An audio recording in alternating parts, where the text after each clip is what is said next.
হঠাৎ করে আজকে আমার আসতে হলো, তার কারণ দেখলাম আর একজন এমপি, চলচ্চিত্র শিল্পী, ভালো শিল্পী, তাকে আমি সম্মান করি, তিনি গেছেন বিজেপির কোনো একটা নেতার সাথে মিটিং করে রিজাইন করতে। আমি আপনাদের জ্ঞাতার্থে বলি, উনি আগেই ইমেল পাঠিয়েছিলেন এবং থ্যাঙ্কস টু হার যে আজকে উনি ফিজিক্যালি জমা দিতে গেছে। যাদের যাদের যাবার আছে আরো বিজেপির চাপে, পুলিশের চাপে, মাথা নত করার চাপে, কোর্টের চাপে, মানে কেসের চাপে, ইডির চাপে, সিবিআই এর চাপে, কোর্ট কেসের চাপে, তারপরে হচ্ছে ভয়ঙ্কর ভয়ঙ্কর সিআইডি কেসের চাপে, সিবিআই এর চাপে, আইসিওসির চাপে, এসটিএফ এর চাপে, তাদের অনুরোধ করে বলবো, প্লিজ 21শে জুলাইয়ের আগে যার যা সিদ্ধান্ত নেয়া, যারা যারা বাঁচতে চান জীবনে লোটা কম্বল নিয়ে, তারা দয়া করে যেখানে ইচ্ছে যান বিজেপির কথা শুনে। দয়া করে আমরা যে দলটি তৈরি করেছি তাকে কলঙ্ক লিপ্ত করবেন না। যার যার, আমি এক্ষুনি কনস্টিটিউশনটা পড়ছিলাম, cross 90, freedom of movement, freedom of speaking, freedom of rights যেগুলো আছে মানুষের, সংবিধান বলেই দিয়েছে আপনারা করতেই পারে, তাতে আমরা একটু দুর্বল হব না। আমি শুনেছি এমনকি শহীদ পরিবারগুলোকে 21শে জুলাইয়ের যারা ছিলেন, পুলিশ থেকে ফোন করে বলা হচ্ছে এদিক নয় ওদিক যাও, মানে বিজেপির দিকে যাও, বিজেপি স্পন্সর বালিশের দিকে যাও, বালিশ পালিশ করতে যাও। তাদের আবার অনেক টাকার উপহারও দেওয়া হবে।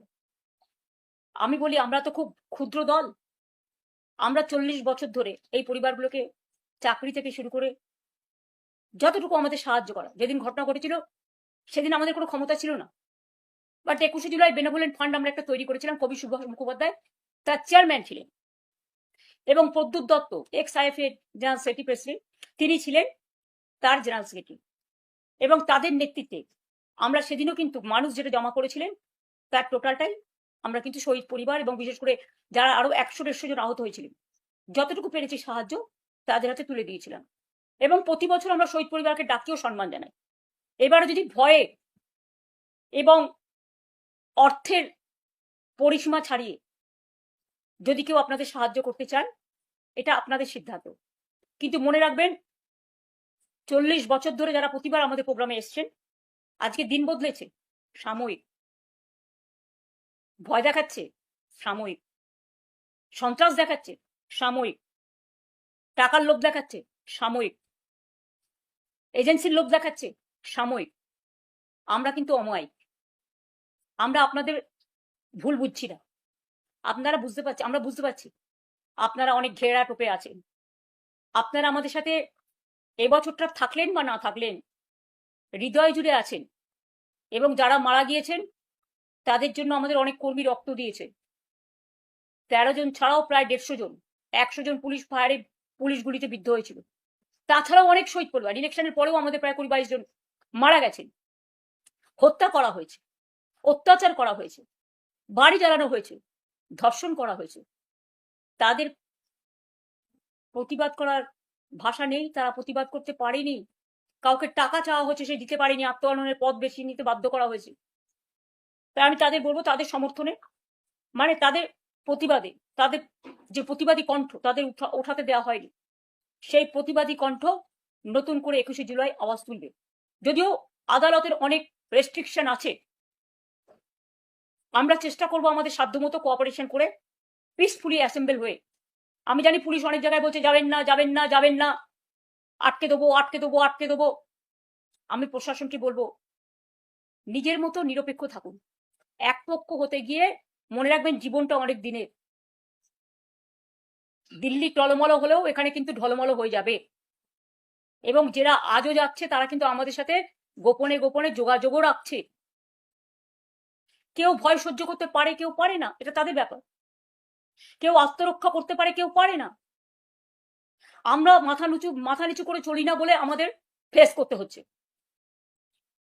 তো আমরা যদি ফেস করতে না শিখি, বাংলাকে ভালোবাসতে না শিখি, দেশটাকে ভালোবাসতে না শিখি, মানুষের রায়টাকে সম্মান না জানাই, তাহলে নিজেরা একদিন আত্মগ্লানিতে ভুগবো না।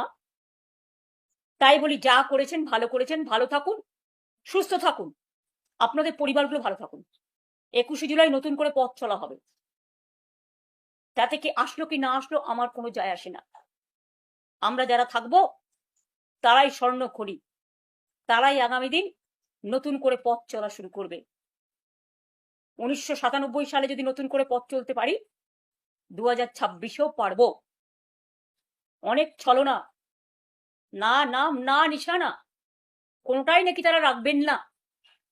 আপনারা ভালো থাকুন, সুস্থ থাকুন, নিজেদের রক্ষা করুন, দিল্লিটা আগে রক্ষা করুন, তবে তো আপনারা নিজেদের রক্ষা করতে পারবেন। দিল্লির মদতে যা ইচ্ছে আপনারা করে যাচ্ছেন। মনে রাখবেন, দিল্লি কিন্তু যতই জোর করে এমপি কিনুক বা বেচুক, আগামী দিন কিন্তু দিল্লি অবস্থা, দেশের অবস্থা সংকটের মধ্যে পড়ুক আমরা চাই না। কিন্তু মানুষ বলছে, অর্থনীতিবিদরা বলছেন, সামাজিক মানুষ বলছেন, আজকে দীর্ঘদিন ধরে সুনাম অনশন করার পরেও, যেমন আমি যখন 26 দিন করেছিলাম, সরকার থেকে কেউ আমার সাথে কথা বলতে আসেনি। একমাত্র রাজ্যপাল, মাননীয় রাজ্যপাল গোপাল গান্ধী এসেছিলেন, মহাশ্বেতা ছিলেন, কবির সুমন ছিলেন, ভিপি সিং এসেছিলেন, আরো অনেক নেতা এসেছিলেন, সেটা 20 দিনের পরে। আজকে একবার গিয়ে কথাও বলতে পারছেন? আমাদের এখানে ছেলে